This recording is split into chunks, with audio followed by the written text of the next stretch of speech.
제목을 한번 읽어보겠습니다. 시작. 공허를 치료하는 목적과 의미에서 시작합니다. 창세기 1장 2절에서 3절 말씀 함께 읽겠습니다. 시작. 땅이 혼돈하고 공허하며 흑암이 깊음 위에 있고 하나님의 영은 수면 위에 운행하시느니라. 하나님이 이르시되. 일부 신학자들은요, 이 본문이 기록된 문서화된 시기가 바벨론 포로기 직후일 거라고 가정합니다. 이건 가정이에요. 근데 그들의 가정에 제가 동의하지 않지만 시사 좀 있어서 나눠봅니다.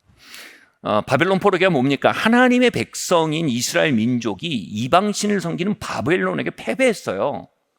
그리고 하나님의 예언적 목적을 가지고 걸어왔던 그들의 삶이 뭉그러지고요, 바벨론 포로기로 끌려가서 70년 동안 마치 의미 없는 듯한 시간을 보냈고요.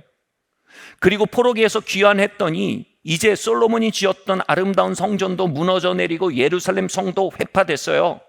무엇보다 무서운 것은 그들이 가지고 있던 기본적인 가치와 문화들이 완전히 초기화되어 있었습니다. 그리고 혈통도 다 뒤섞인 상태로 그들에게 어마어마한 혼돈들이, 문화가 뒤섞이고요, 어마어마한 혼돈들이 창궐해 있는 때였습니다.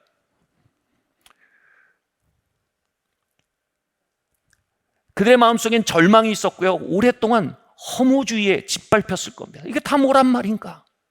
왜 우리가 70년을 견뎌야 한단 말인가? 돌아왔더니 이건 다 허무, 다 맨땅이 돼 있네. 너무 공허하다. 그들은 허무주의와 절망에 시달리고 있는 상태였습니다. 그때 그들을 일으켜야 할 제사장들이 그들이 구전으로 가지고 있던 창조에 대한 이야기를 문서화시킬 작정을 했다는 겁니다. 신학자들의 주장에 의하면요. 즉 혼돈과 공허로 짓밟히고 있는 이스라엘 민족들을 독려하여 하나님의 새로운 역사를 향해 일어나게 하기 위해서 창세기 1장 2장 2절 3절을 제사장들이 문서화했다는 거예요. 이 신학 이론에 기초하면 제사장들이 이 문헌을 통해 이스라엘 공동체에 웅변하고 싶었던 것은 이것입니다. 하나님이 태초에 천지를 창조하셨습니다. 그 창조는 혼돈과 공허가 가득한 가운데 이루어졌습니다. 혼돈이란 것은 아무것도 정돈되지 않고 엉망진창이 되어 있는 상태를 말합니다. 공허는 존재의 목적도 이유도 다 잃어버린 것 같은, 꿈도 이유도 의미도 잃어버린 것 같은 상황을 말합니다. 지금 우리가 처한 상황은 하나님께서 천지를 창조하실 때와 아주 비슷하게 잇닿아 있는 시대입니다. 하나님은 이렇게 무와 같은 곳에서 천지를 창조하셨습니다. 그렇듯 하나님은 지금 우리의 혼돈과 공허가 차 있는 현실 속에 새 창조를 시작하기 원하십니다. 창조할 때 성령께서 혼돈과 공허를 상징하는 검은 물 위에 운행하셨듯이 성령님은 지금 이 시커먼 상황 속에서, 어둠 속에서 운행하고 계십니다. 지금 천지가 지어진 그 상황과 잇닿아 있듯 천지를 지으신 하나님의 말씀이 우리에게 들려오기 시작할 것입니다. 그러니 그분의 말씀을 향해 깨어납시다. 그분의 창조의 역사를 향해 깨어납시다. 그것에 동참합시다. 이것이 제사장들이 창세기 1장 2절 3절을 문서화시킨 이유였다는 것입니다. 성경을 지나치게 역사의 산물로 치부하는 신학적 가설은 위험성이 크기에 저는 거부합니다만, 이 본문에 대한 아주 유익한 관점을 주는 것 또한 사실이기도 합니다. 저에게 이것이 잇닿았던 시절들이 있습니다. 결혼을 하고 교회를 개척했습니다. 그런데 군역을 필하기 위해 준비하던 길이 갑자기 어그러졌어요. 분명히 하나님이 주신 꿈과 목적과 계획 가운데 교회를 개척했는데 제가 갑자기 사병으로 입대하게 돼버렸어요. 당시 결혼했던 아내는 임신했고 교회는 새로운 장소를 개척하기 위해 계약을 한 상태였는데 저는 군대에 입대해서, 제가 190번 훈련병이었어요. 그때 190번 훈련병 명찰을 달고 바닥에서 박박 기고 있었어요. 몸이 힘들었던 게 아니에요. 단순히 정서적으로 어려웠던 게 아니에요. 혼돈과 공허가 저를 짓눌렀어요. 아니, 하나님 말씀하지 않으셨는가? 하나님이 나에게 주셨던 꿈은 무엇인가? 부르심은 무엇인가? 하나님이 주신 아내와의 관계는 무엇인가? 아내의 뱃속에 들어있는 첫째 아이는 어떻게 하나?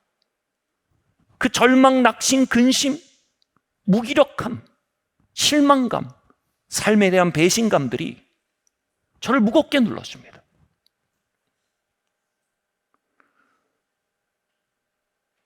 당시 제가 월급을 받았는데 4만 원 주더라고요. 그걸 주는데 옆에서 거기 장교분이었나 그래. 이걸로 어떻게 애 기저귀 값도 안 되겠네. 나는 여기서 뭘 하고 있는가? 아이가 태어나는데. 하나님은 무엇 하시는가? 이 시간은 뭘 위한 시간이지? 그리고 마음속에서 두드리고 구하고 찾기 시작했어요. 하나님, 당신이 살아계시고 내 삶을 다스리시고 나를 사랑하시면 이 시간을 향한 실수치 않은 목적이 있을 겁니다. 그 의미가 뭡니까? 목적이 뭡니까? 정확하게 이 문장을 사용하진 않지만 제 용어는 그렇게 신음하고 있었습니다. 그런데 어느 날 수양록이라는 그 군대에 쓰는 일기가 있어요. 예, 아시는 분도 아시겠죠. 수양록에 이렇게 글을 쓰는데 갑자기 어떤 생각이 말 그대로 저에게 습격하듯이 다가왔어요. 그래, 나는 가정과 교회가 있는 사람이다.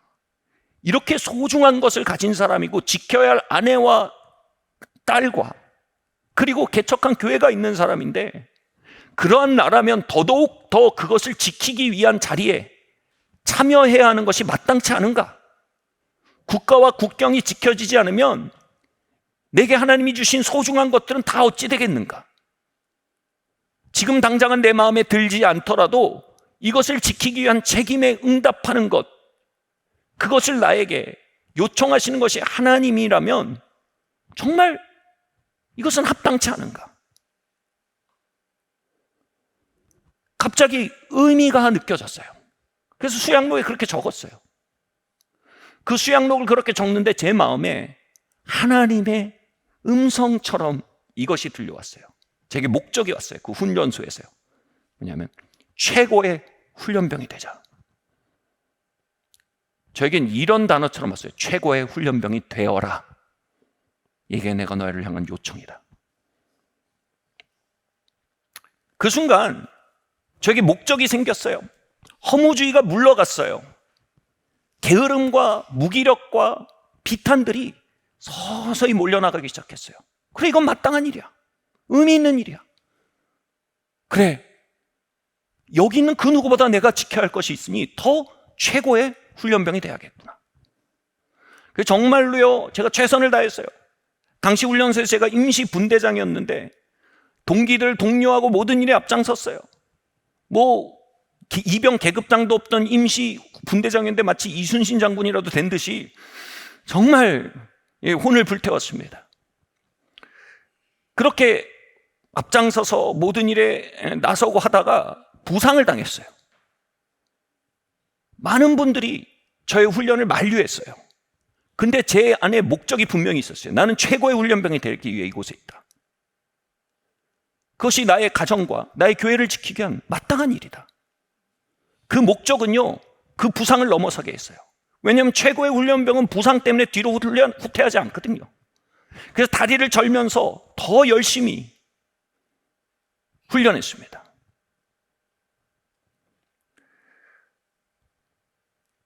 그곳에서 낯설게 방문한 목적과 의미는요, 저를 치료했습니다. 제 공허를 치료했습니다. 제 혼돈을 치료했습니다. 오스트리아 태생의 정신의학자예요. 아주 유명한 분입니다. 빅터 프랭클이라는 분이 있어요. 이분이 로고스 테라피라는 개념을 주장했습니다. 20세기에 4가지 정신치료의 지류 중 하나라고 말할 정도로 굉장히 지대한 영향력을 미친 사람입니다. 이 로고스 테라피, 이 로고스가 말씀이에요. 테라피가 치유인데 이걸 한국말로는 의미 치유, 목적 치유라고 합니다.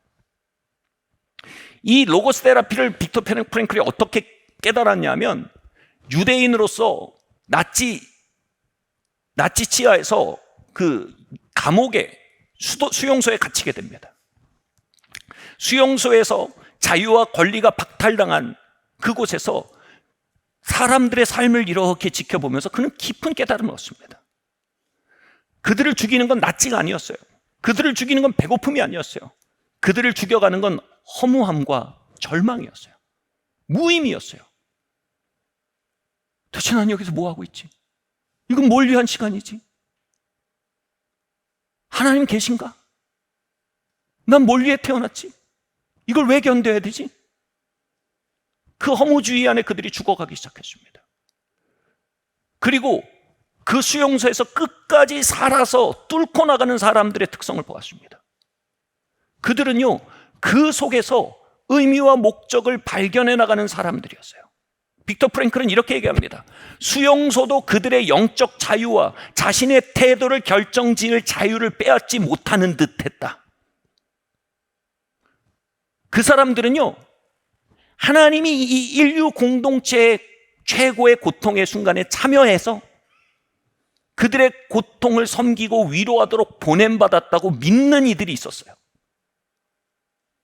그들은 거기서 동료들을 위로하고 사랑하고 섬기는 목적을 위해 자신이 그 고난의 자리에 참여했다는 의미를 믿었고, 그 의미와 목적은요, 그들로 하여금 전혀 다른 눈빛과 전혀 다른 안색과 전혀 다른 동선을 만들어내기 시작했습니다. 심지어는 그들은 마지막 하나 남은 빵을 잘라서 나누어주는 모습을 보여줬습니다. 그리고 결과적으로 그 수용소에서 끝까지 살아남은 이들은 그들이었습니다. 이 과정을 빅터 프랭클이 보면서 로고스 테라피라는 개념을 깨달은 겁니다. 그의 책에 지옥의 수용소라는 책입니다. 20세기에 기록된 탑10 책으로도 여러 번 뽑힌 책입니다. 지옥의 수용소에 기록된 내용인데, 인간의 주된 관심이 쾌락을 얻거나 고통을 피하는 데 있는 게 아니라 삶에서 어떤 의미를 찾는 데 있다는 것은 의미치료, 로고스 테라피를 의미치료로 번역한 거예요. 의미치료의 기본 신조 중에 하나다. 자기 시련이 어떤 의미를 갖는 상황에서 인간은 기꺼이 그 시련을 견디는 것도 바로 이 때문이다. 인류 최악의 현장이에요. 근데 의미와 목적을 찾은 사람은 그것도 견디어 나가더라 이겁니다. 왜 의미치료란 말을 씁니까? 저와 여러분이 앓고 있는 기본적인 질병을 공허와 혼돈으로 규정한 것입니다. 그래서 우리는 공허와 혼돈하면 너무 멀게 느껴지지만 왜 우리가 자주 권태롭습니까? 권태롭다 그러면 우리 청소년들 못 알아들으시겠죠? 심심합니까? 여러분, 청소년들이 가장 삶의 위기를 느끼는 게 뭔지 아세요? 심심함이에요. 그들이 뭐라고 합니까? 심심해 죽겠다고 합니다.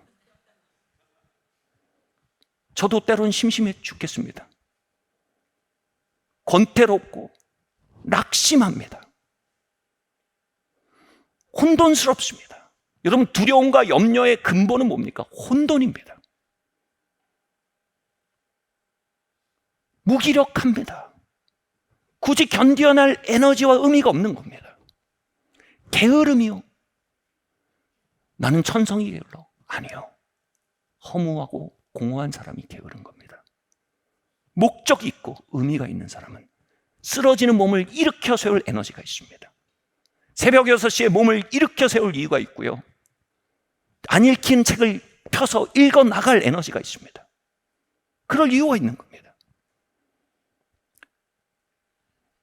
또 관능적인 것에 취약한 이 시대, 이거 뭡니까? 굳이 관능을 이길 이유가 없는 겁니다. 당장 나를 달콤하게 해줄 이유, 목적, 의미가 없는 겁니다. 관능의 나를 내맡기는 게 그냥 더 쉬운 선택인 겁니다.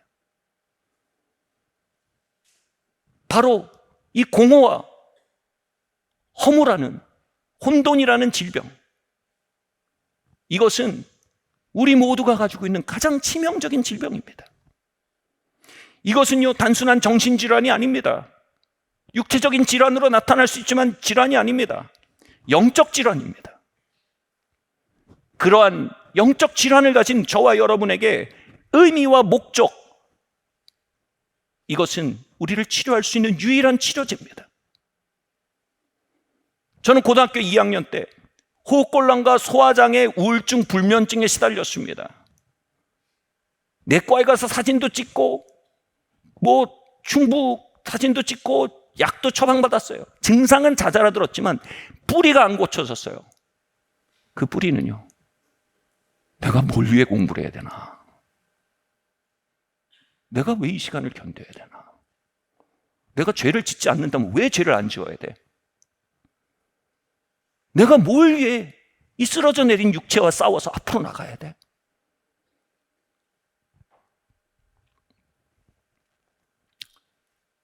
그러던 어느 날 예레미야서 1장에 너는 내가 모태에서부터 알았고 모태에서 너의 형질을 지었으며 너를 열국의 선지자로 세웠다라는 예레미야서의 말씀에 로고스가 제 심령을 때렸습니다. 그 순간 저는 너무 많이 울어서 또 너무 뜨거워져서 입에서 한국말이 아닌 이상한 말이 나오더라고요. 하늘의 언어가 터졌어요. 당시 명목상의 크리스찬이던 저는 이런 습관적으로 드리던 기도가 있었어요. 기도도 아니죠. 푸념이십니다. 주님, 목사만은 안 됩니다. 거기에 특별히 개척교회 목사는 절대 안 됩니다. 뭐 이런 얘기를 이상하게 반복했어요. 근데 그 순간 예레미야서 1장의 로고스 안에서 내가 무엇을 향해 지어졌는지 전존재로 받아들이기 시작하고 내가 목적이 있는 존재이며 이유가 있는 존재이며 그 이유와 목적이 나를 존재하게 했음을 철학적으로 한 게 아니고요. 로고스의 영이 저의 중심을 깨닫게 했을 때 제 안에 울면서 이런 막 기도를 하고 있는 거예요. 저는 제 입에서 나오는 기도를 의심했어요. 이게 내가 하고 있는 기도가 맞나? 주님, 이것이라면 목사도 할 수 있습니다. 개척도 할 수 있습니다. 저 신학교 가겠습니다. 이것이 무엇입니까? 존재와 목적이 제 영을 깨운 겁니다. 아, 나 이거 왜 지어졌구나. 내가 이걸 향해 가기 위해 그 시간들을 견뎠구나. 그날 호흡곤란도 우울증도 불면증도 치료됐습니다. 근데 진짜 치료된 건 영혼의 허무와 공허였습니다. 제가 로고 테라피를 받은 사람입니다. 비포 애프터입니다.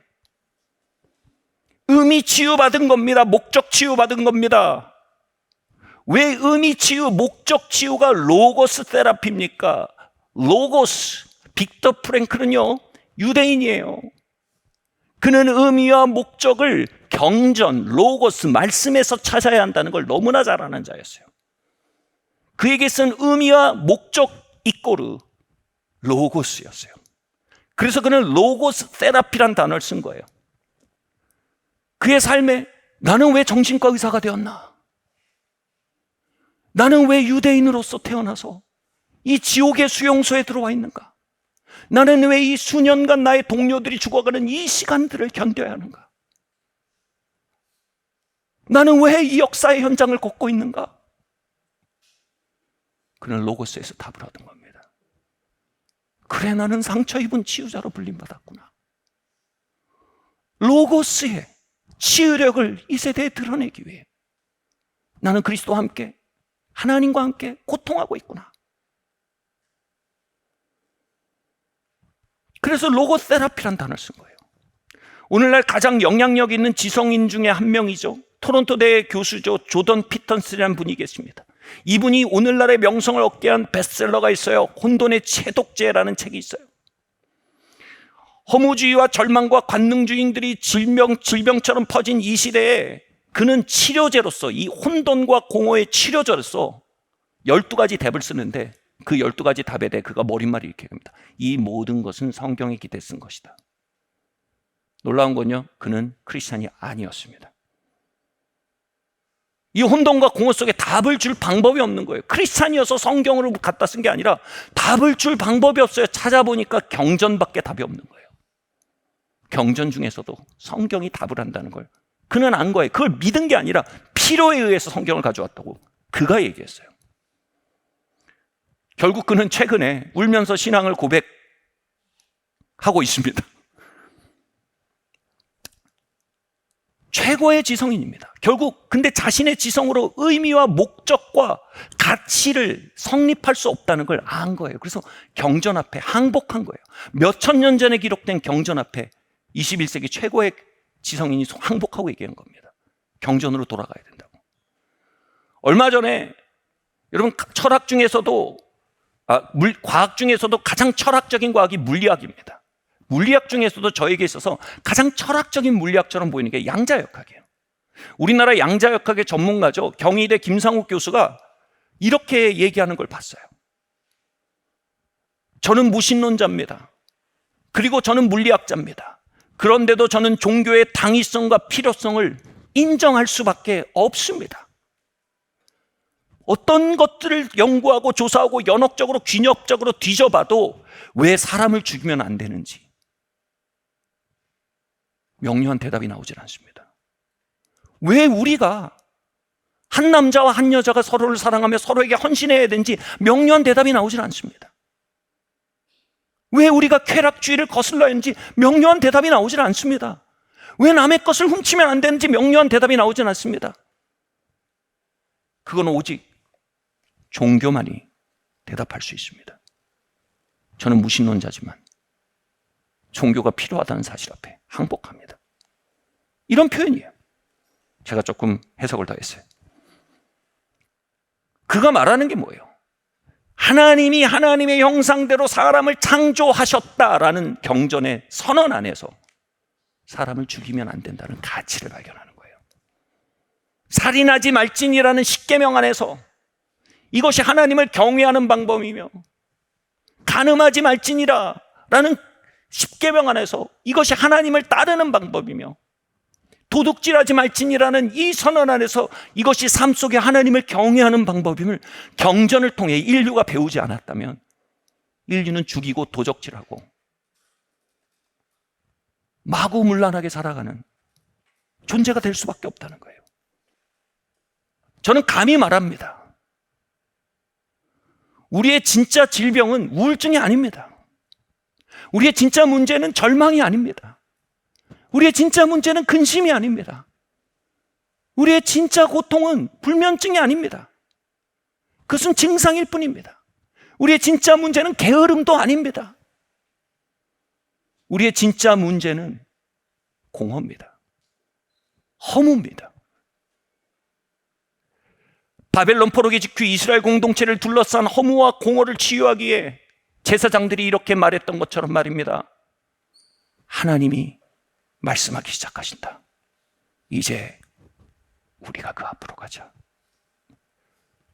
우리가 왜 70년을 지내야 하는지, 왜 이 맨 땅에 돌아와 모여 있는지, 우리 이유와 의미와 목적을 하나님께 묻자.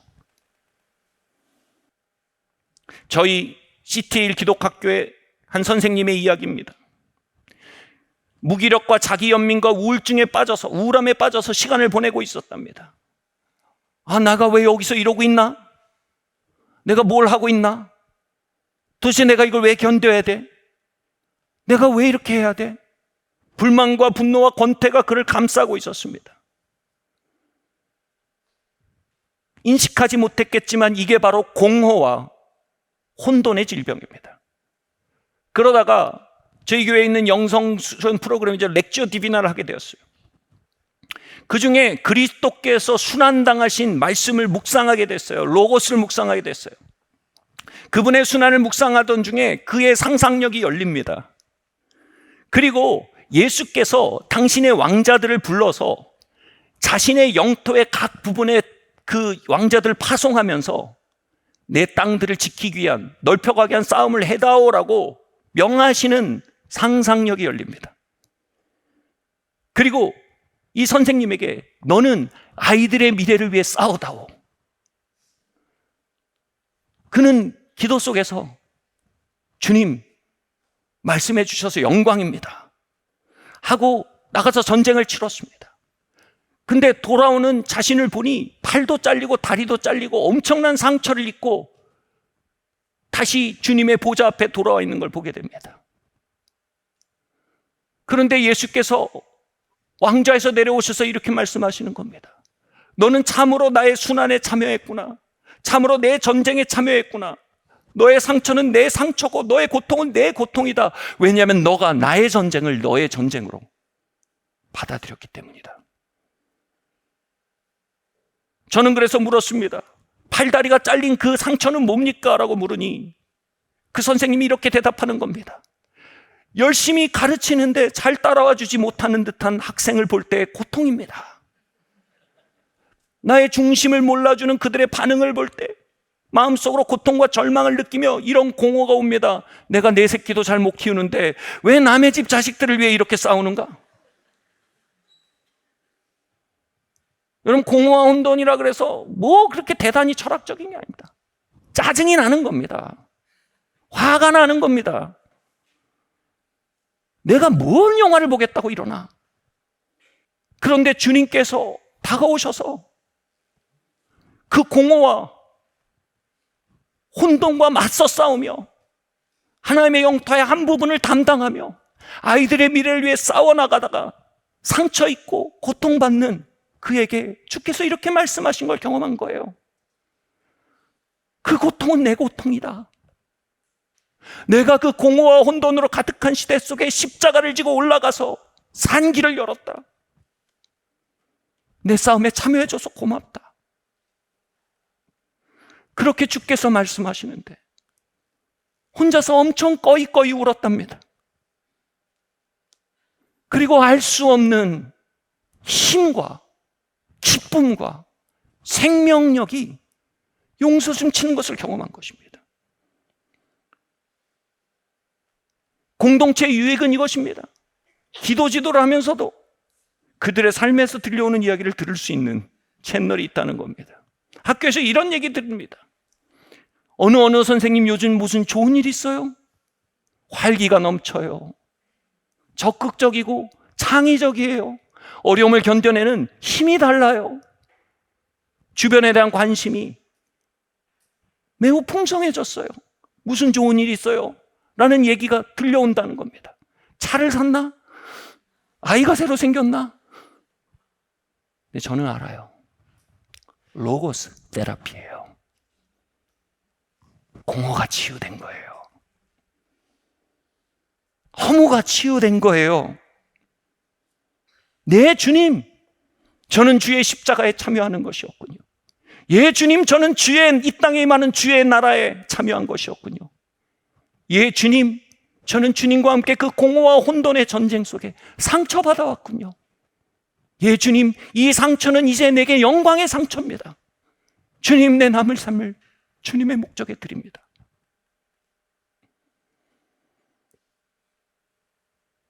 여러분, 이 치유가 우리의 지난 일주일 동안 필요했습니다. 왜 우리는 한 여자, 한 남자를 사랑하고 지키기 위해 싸워야 했습니까? 왜 우리는 온전치 않은 듯한 부모님의 모습들을 보면서도 존중하고 순종하기에 싸워야 했습니까? 왜 우리는 답답해 보이는 아이들의 삶을 보면서도 그들에게 희망과 소망을 놓지 않고 격려하며 사랑하며 싸워야 했습니까? 우리에게 필요한 건 고통의 경감이 아닙니다. 우리에게 필요한 건 의미와 목적의 증가입니다. 예전에 약식으로 MBA 공부를 한 적이 있었습니다. 경영 공부인데 그중에 중요한 게 HR이라는 게 있어요. 인력 관리입니다. 경영의 핵심이에요. 인력 관리의 핵심은 또 뭐냐면 보상 시스템을 잘 만드는 거예요. 왜요? 회사의 직원들이 정말 힘있고 적극적으로 회사의 목적을 위해 봉사할 때 회사가 앞으로 갈 수 있는 게 당연한 거죠. 그리고 그들로 하여금 어떻게 동력화하고 끊임없이 전진하게 만들 것인가? 이게 HR의 핵심이에요. 보상 시스템 만드는 거예요. 거기서 아주 놀라운 얘기가 나왔어요. 한 NGO에서 이 사례 NGO에서 정말 숭고한 목적과 의미를 품고 직원들이 모여서 일을 시작했어요. 근데 그 목적과 의미를 한 마음으로 품고 있던 직원들이 놀라운 퍼포먼스가 나오는 거예요. 엄청난 창의력과 문제 해결 능력과 인내력들이 막 뿜어져 나오는 거예요. 그렇게 퍼포먼스가 나오니까 이 NGO가 번창해서 이제 재정도 모이고 모양도 갖추게 돼서 이제 그들에게 월급을 주기 시작한 거예요. 그런데 여기서 희한한 일이 일어났답니다. 의미와 목적을 동력 삼아 동기로 살아가던 그 직원들이 갑자기 월급을 동기로 살기 시작하게 됐답니다. 그러니까 현저히 퍼포먼스가 떨어지는 거예요. 왜요? 아무리 줘도 대기업만 하겠습니까? 그게 동기고 그게 목적이면 거기 있을 이유가 없어지는데, 사람은 놀랍게도 높은 차원의 동기보다는 급이 낮은 동기에 기울어지는 성향이 있다는 걸 거기서 발견한 겁니다. 그래서 보상 시스템을 잘 만들어야 된다, 뭐 이런 얘기를 하는 거예요. 여러분, 우리가 진짜 살아가야 될 동력은요, 난 이걸 위해 지어졌어라는 확신입니다. 여러분, 우리가 진짜 어려움을 넘고 창의력을 발견해야 될 이유는요, 이것이 내 삶의 의미야, 이것입니다. 우리가 우리의 삶에 정말 많은 유혹들을 거스르고 바른 길을 선택해 갈 동력은요, 내 삶의 목적과 이유입니다. 로고스입니다. 그런데 로고스로 혼돈과 공허가 치유받지 못한 고통은요, 종종 부귀와 영화라는, 세상의 부귀와 영화라는 진통제로 엄발의 오줌 누기식으로 달래져 버리고 마는 겁니다. 그러고 나면요, 크리스찬이 마땅히 가져야 될 그 거대한 신적 퍼포먼스가, 거룩한 퍼포먼스가 안 나오는 겁니다. 똑같은 거예요. 옆에서 200만 원 받는 직원이랑 퍼포먼스가 똑같습니다. 옆에서 500만 원 받는 직원이랑 퍼포먼스가 똑같습니다. 제가 말한 퍼포먼스는 뭡니까? 이 세상을 살아가는 빛과 소금으로서의 파워입니다. 뭐 HR의 관점으로 보면요, 돈과 명예는요, 결코 우리의 진짜 능력을, 돈과 평판은요, 우리의 진짜 능력을 깨워낼 만한 동인이 되지 못합니다. 마지못해 그 길을 가게 만들 뿐입니다. 진통제입니다. 계속 진통제 맞으면서 가는 겁니다. 마귀에게 시험을 당하던 예수님이 그것입니다. 이 돌로 떡을 만들어 먹으라. 바로 예수 그리스도의 진짜 엔진이었던 내 삶의 목적, 이유, 이게 아니라 떡으로 그의 삶이 진통제의 기초에서 가게 만드는 거예요. 조금 더 가면 승진하는데, 조금 더 가면 연봉 오르는데, 버티면 연금 나오는데, 나쁘지 않아요. 좋아요. 연봉 역삼 잘하세요. 승진하셔야 돼요. 근데 그게 동력인 건 하나님 디자인은 아니에요. 예수님이 이렇게 말씀하세요. 사람이 떡으로만 살 것이 아니요 하나님의 입으로부터 나오는 모든 말씀으로 살 것이라. 제 눈엔요, 이게 정확히 HR 강의의 연장선에 있는 말씀으로 보여요. 그 선생님, 왜 잘 못 따라오는 듯한 아이들을 붙들고 씨름하는 이유가 뭡니까? 하나님 말씀이에요. 아니, 얘네들 내 아이가 아닌데 내가 왜 이래야 돼? 근데도 그렇게 된 이유 뭐야? 하나님 말씀이에요. 하나님이 주신 목적에 난 이걸 위해 지어졌어. 난 이걸 위해 이곳에 서 있단 말이야. 하나님이 나에게 맡기신 땅이야. 예수님이요, 이 말씀을 통해 마귀의 유혹을 물리치신 것은요, 그분의 진짜 동력과 목적이 저차원적인 것으로 떨어지지 않기 위해 싸우신 겁니다. 뭐 그렇다고 그분이 떡을 안 드셨나요? 잘 드셨습니다. 그게 목적이 되는 거 거부하신 겁니다. 그게 동기가 되는 거 거부하신 겁니다. 김상욱 교수님의 말대로 우리는 연역적 사고나 귀납적 추리로 우리의 삶의 목적과 가치에 도달할 수 없어요. 우린 그 답을 로고스로부터 얻어야 합니다. 아멘. 나는 왜 지어졌죠? 난 뭘 향해 가고 있죠? 나는 왜 이 유혹을 이겨야 되죠? 왜 하나님이 나에게 부와 명예를 맡기셨죠? 이건 뭘 위한 거죠? 하나님 말씀의 하나님입니다. 목적과 의미의 하나님입니다. 어떤 사역자가 영어로 얘기해서 조금 어감이 다르지만 이렇게 얘기하는 걸 들었어요. 제가 되게 동의해요. He's very talkative. 한국말로 번역하면 이렇게 돼요. 하나님은 되게 수다장이시라고. 다시 말해서 뭐예요? 그분은 우리의 목적과 의미에 하고 싶은 말이 많으세요. 하나님은 로고스세요. 목적과 의미로 충만한 분이세요. 아멘. 그것을 나의 삶에, 나의 강론에, 나의 개론에 끌어내리며 살라는 겁니다. 말씀으로 산다는 게 그겁니다. 나의 고통에 끌어내리라는 겁니다. 나의 공허에 끌어내리고, 나의 유혹에 끌어내리고. 목사님 굉장히 숭고하시네요. 빅터 프랭클, 막 물리학, 저는 그런 거 모릅니다. 네, 여러분, 이런 말이 있어요. 사람은 우리가 알지도 못하는 철학자의 이름을 알지도 못하지만 그 사람이 말한 사조를 따라 삶으로 그의 추종자가 된다고 얘기했어요. 여러분, 우리는 허무주의와 다원주의와 쾌락주의가 가득한 시대를 살고 있어요.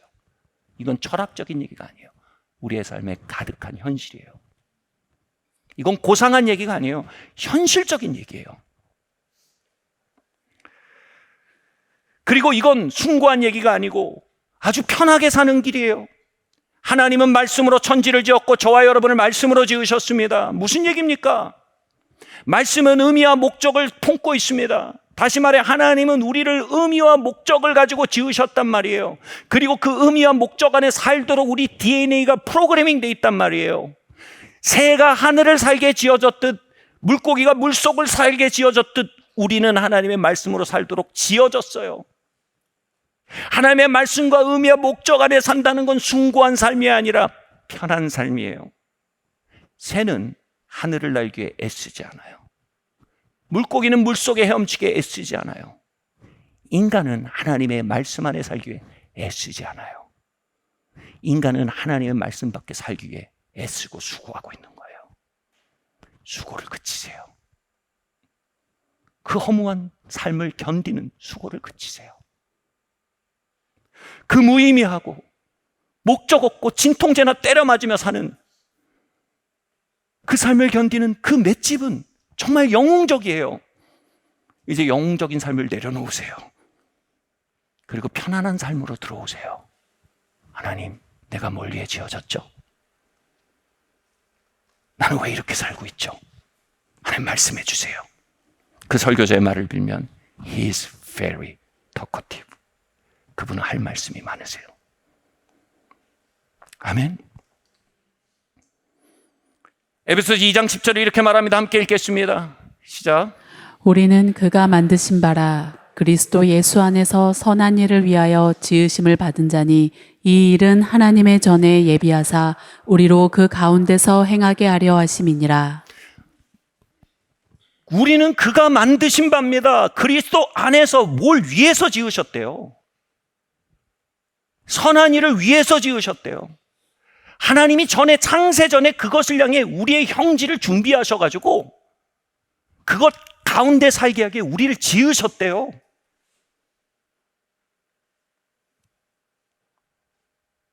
그걸 알면요, 내 모든 시간들은 그 목적을 위한 도구임이 보이기 시작하는 거예요.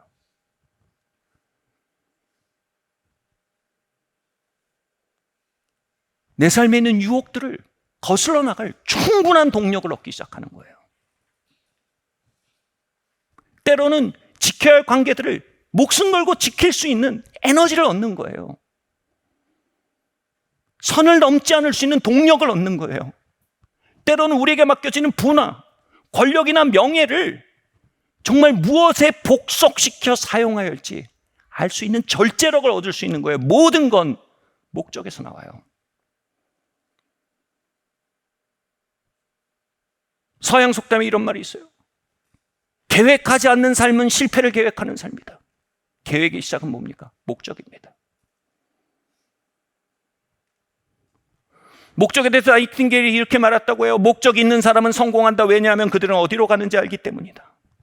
여러분 어디로 가는지 아십니까?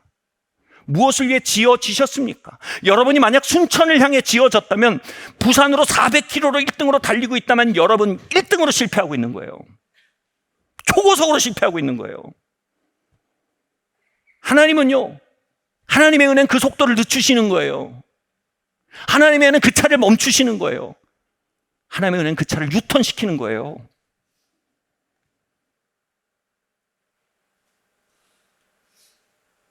목적이 설정되지 않으면 실패와 성공이란 말은 다 신기루예요.